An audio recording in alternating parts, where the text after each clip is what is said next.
Hei, Umi, dengar-dengar begitu sampai di Taiwan, cukup dengan tanda tangan dan kasih paspor saja, bisa dapat kartu telepon gratis loh. Siti, itu adalah cara penipuan. Ada banyak pihak nakal pakai iming-iming gratis mendapatkan tanda tangan dan paspor untuk melakukan tindakan melanggar hukum. Oh, saya akan hati-hati deh. Untuk menjamin keamanan data pribadi, simpan baik kartu identitas Anda. Pesan ini dipersembahkan oleh Agen Pengembangan Tenaga Kerja. Menikah di Taiwan, tempat asing dengan bahasa yang berbeda, suami suka pukul, marah, mengancam hendak mengusir saya. Akhirnya dengan dukungan teman, saya hubungi saluran pelindungan 113. Melalui bantuan ini, menjauhkan saya dari kekerasan. Menghadapi kekerasan rumah tangga, tidak perlu bersabar dan diam. Segera hubungi saluran pelindungan 113. Juga ada bahasa Indonesia loh. Kementerian Dalam Negeri mempedulikan Anda.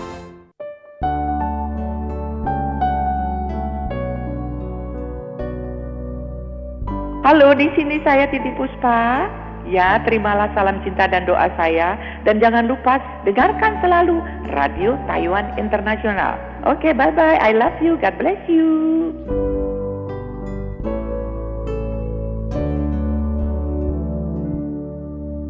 Bergabung kembali dengan Radio Taiwan Internasional siaran bahasa Indonesia dalam acara info kita di hari ini. Seperti biasa, ada saya Yunus Hendry. Dan saya Aditya. Kita berdua akan menghadirkan informasi-informasi penting teman-temannya ke dalam ruang dengar Anda. Yang pertama-tama adalah mengenai medical check-up teman-teman ya. Teman-teman sibuk yang bekerja dan juga dengan jam kerja yang panjang teman-teman, diingatkan jangan lupa untuk menjaga kesehatan diri sendiri nih. Dan kebetulan ya di Taipei nanti di tanggal 16 Agustus ini akan ada layanan medical check-up dan juga konsultasi medis ini yang bertujuan membantu teman-teman PMA memahami kondisi kesehatan mereka dengan lebih baik.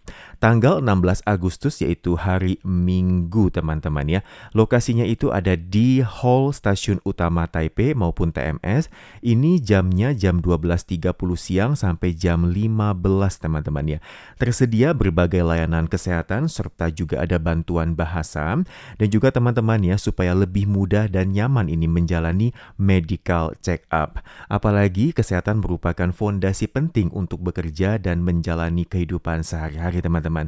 Jadi diundang kepada teman-teman semua untuk ikut yang namanya adalah medical check up teman-teman dan juga mari bersama-sama ya menjaga kesehatan kita. Betul. Jadi ini juga merupakan yang ketiga ya untuk tahun ini yang digelar oleh pemerintah kota Taipei ya, yang mana ini bekerja sama dengan Yayasan Taai ataupun Cuci yang memang sangat terkenal sekali ya. Jadi di situ juga ada banyak sekali yang bisa diperiksa, baik itu gigi ya, kemudian juga kesehatan biasa ataupun mata dan juga yang lain-lainnya itu ada.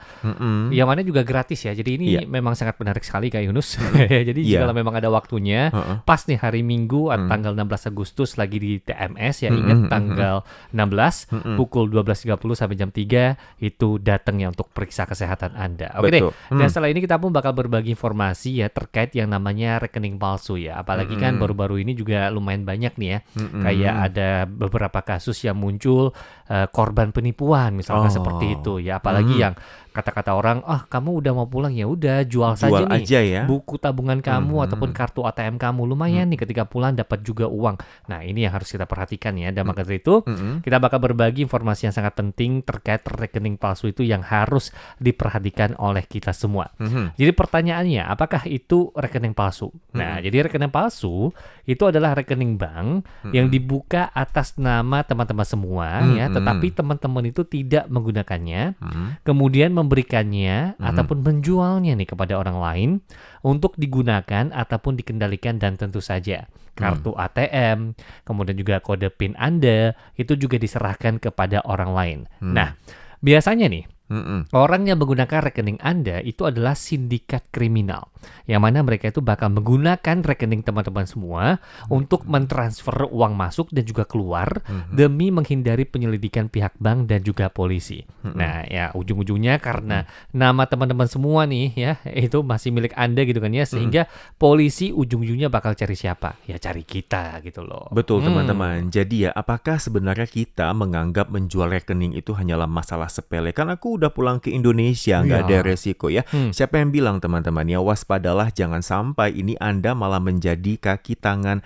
penipuan, teman-teman. Disebutkannya jika Anda menjual rekening, kartu ATM, dan kode PIN Anda kepada orang lain atau membuka rekening untuk kemudian digunakan oleh orang lain, ya maka rekening Anda ini akan menjadi rekening palsu. Dan nantinya orang-orang yang tertipu ini akan mentransfer uang mereka ini ke rekening palsu tersebut Anda, teman-teman, sesuai dengan petunjuk oleh komplotan penipu.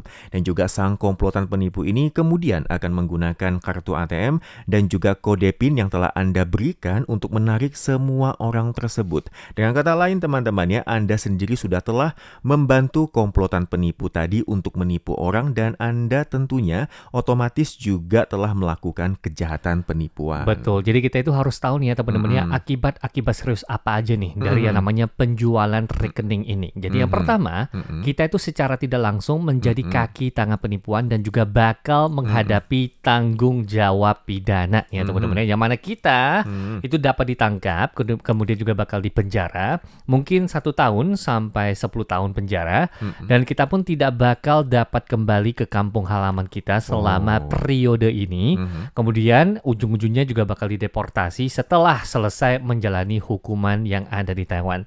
Nah, pertanyaannya, jikalau teman-teman semua tidak bisa bekerja nih mencari uang di Taiwan, nah bagaimana dong ya dengan kehidupan keluarga kita yang ada di kampung halaman? Jadi ingat ya, itu yang pertama. Kemudian kedua, ya semua rekening bank kita itu bakal dibekukan dan kita pun bakal sulit mendapatkan pinjaman ataupun kartu kredit ya.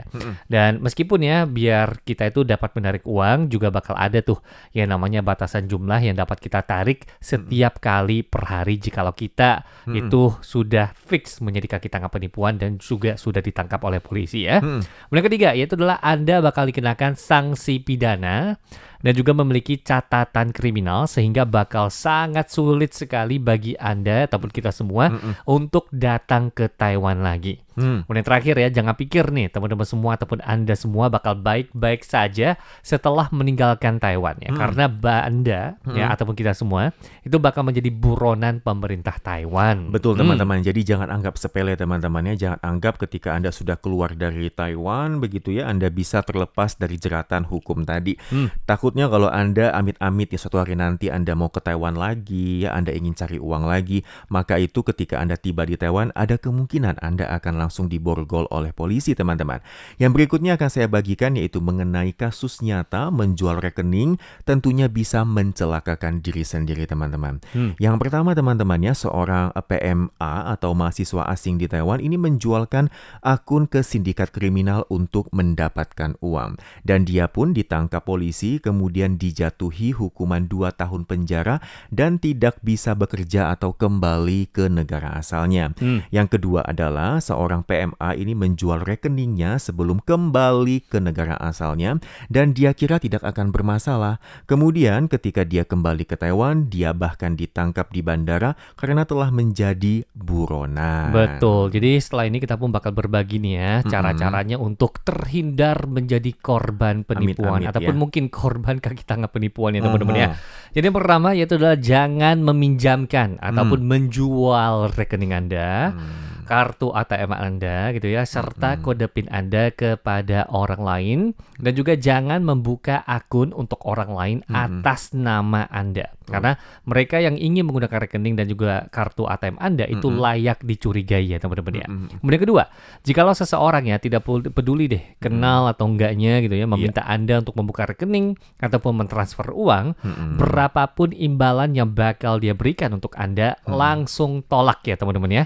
Jangan serakah dan juga jangan tertipu. Kemudian ketiga, jikalau Anda itu menemukan adanya aliran uang yang tidak jelas nih ya, masuk ataupun keluar dari rekening Anda, segera hubungi bank ataupun polisi. Kemudian keempat, lindungi diri sendiri dan juga keluarga Anda, dan juga jangan jual rekening Anda. Ya teman-teman, kita berdua udah ngomong berkali-kali teman-teman ya, Betul. jangan jual rekening Anda teman-teman ya. Jadi Anda harus melindungi diri Anda sendiri dan juga jangan menjadi kaki tangan penipuan. Yang pertama adalah adalah jual rekening ini bisa merugikan orang lain dan juga diri Anda sendiri, bahkan ini bisa mungkin menghancurkan hidup Anda. Yang kedua adalah jika rekening Anda ini menjadi rekening penipuan, maka bank ini akan memasukkan Anda ke dalam daftar hitam ya, sehingga Anda tidak akan bisa menarik uang, mengajukan pinjaman atau mengajukan kartu kredit di kemudian hari. Yang ketiga adalah komplotan penipu ini akan mendapatkan uang, tetapi Anda malah masuk penjara. Apakah itu layak teman-teman ya? Yang keempat adalah menjual rekening ini sama dengan ya, membantu komplotan penipu mencuci uang dan sama dengan lagi mungkin akan ditangkap dan juga dijebloskan ke penjara teman-teman.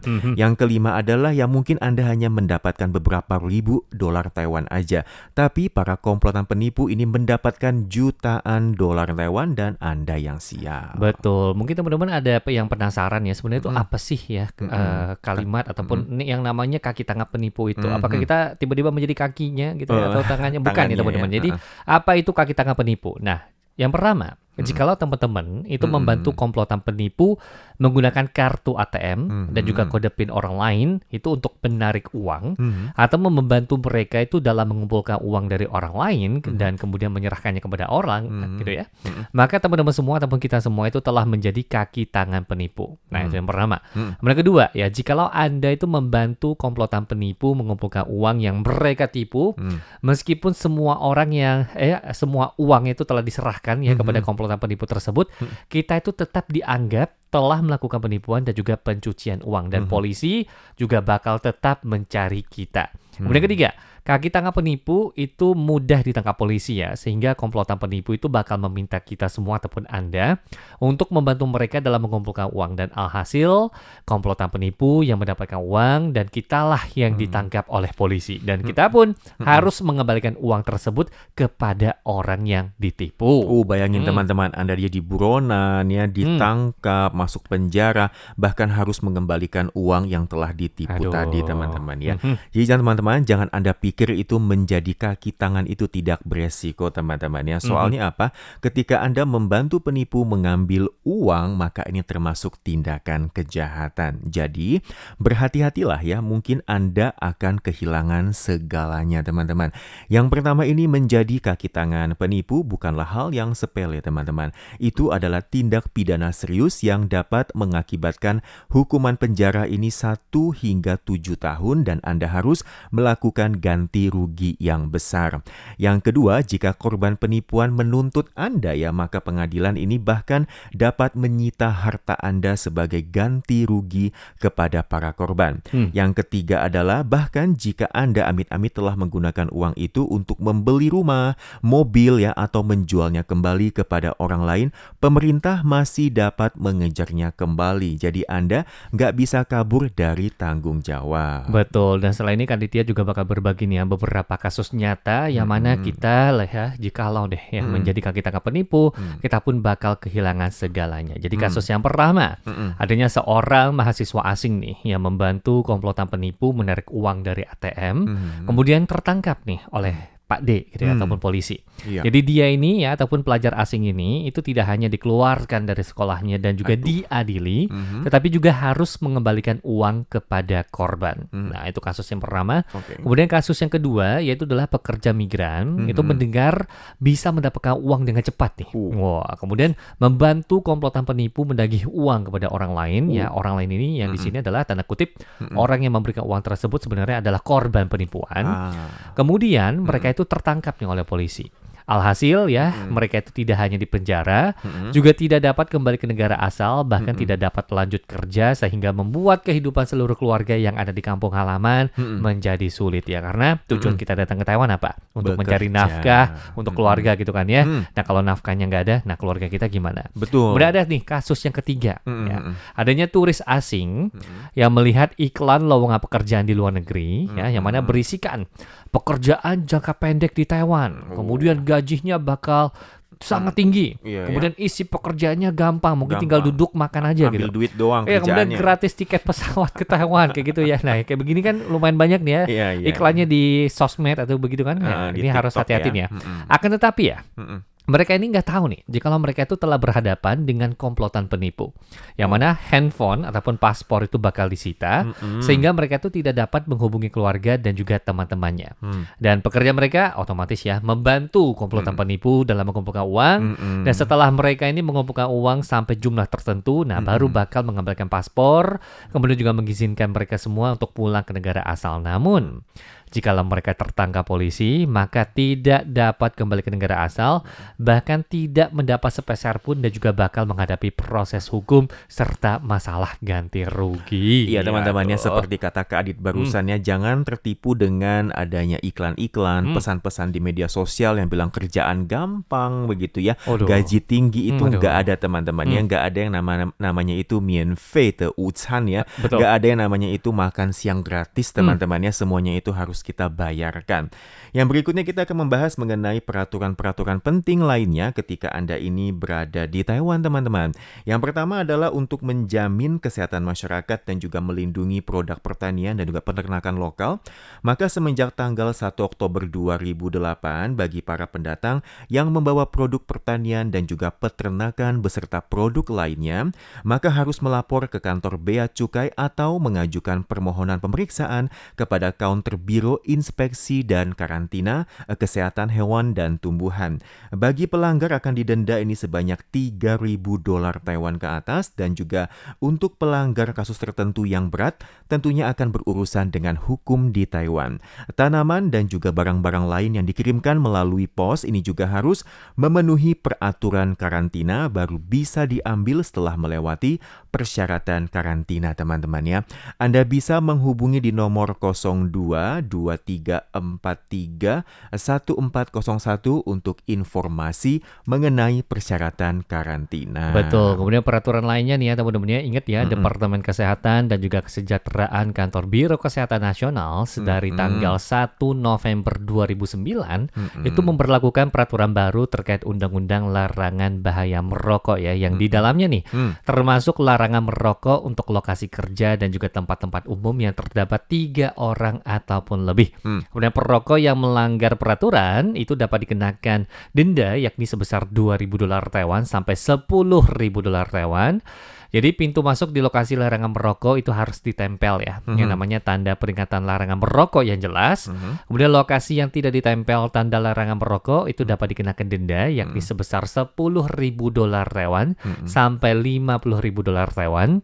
Dan apabila tidak jelas tempat tersebut itu adalah area merokok ataupun bukan ya, maka dapat menghubungi saluran hotline dengan nomor 0800 531 531 untuk mendapatkan informasi. Dan apabila teman-teman semua memiliki keinginan nih untuk berhenti merokok, maka dapat menghubungi saluran hotline dengan nomor 0800 636363 guna mendapatkan pelayanan konsultasi. Betul teman-teman. Dan berikutnya teman-teman mengenai Undang-Undang Perlindungan Hewan menetapkan ya, bagi siapapun tidak diperbolehkan melakukan penganiayaan, penyiksaan dan melukai atau menyakiti hewan, bahkan tidak boleh sembarangan membantai anjing, kucing. Hukuman paling berat akan dikenakan hukuman pidana ataupun kurungan penjara di bawah 2 tahun dan juga akan dikenakan hukuman denda di atas 200.000 dan juga di bawah $2 juta Taiwan ya. Menjual atau mengkonsumsi daging anjing atau kucing akan dikenakan hukuman denda ini berkisar 50.000 dan berkisar hingga $250.000 Taiwan.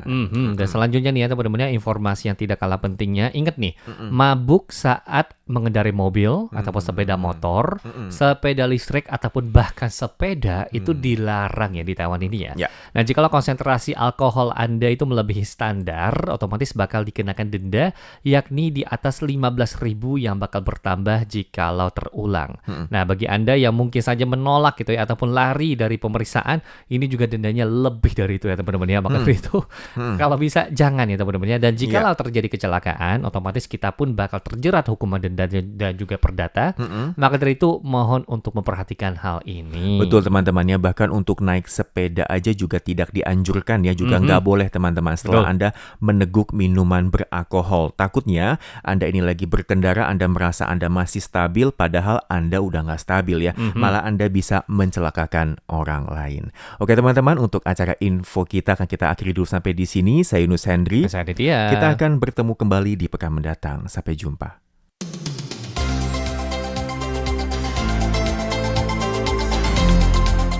以上节目与广告是由劳动部劳动力发展署委托制播，中央广播电台所制作的印尼语节目。 Demikianlah acara dan iklan dalam bahasa Indonesia, hasil persembahan dari Badan Pengembangan Tenaga Kerja, Kementerian Ketenagakerjaan dengan Radio Taiwan Internasional RTI.